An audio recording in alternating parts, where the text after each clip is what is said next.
उपरे जो भाई को आपण देखुचंदी तांको अवदान आम समाज पई चिरस्मरणीय। तांकर 102टी छुआ आउ वर्तमान आर्थिक संकट देखादेवा द्वारा से भाई वर्तमान कहते कि आउ छुआ जन्म करेनि। समाज पई तांकर ई त्याग देखी माने मु कोन कहिबी बुझी पार माने समाज पई जो त्याग माने जो त्याग मते लागुची ये निजर गोटे प्रोडक्शन हाउस करथांते आउ सबु देश को सप्लाई करथांते। भाई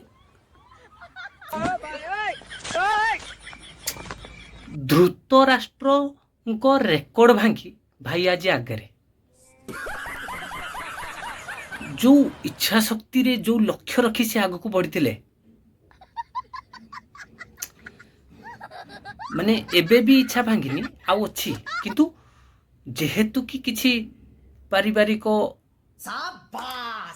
भाई को कहवा अर्थ जेहेतु कि बहुत खर्च होउची सेति पई बोली मते टिके पछ गुंचा दबा को पड़ला।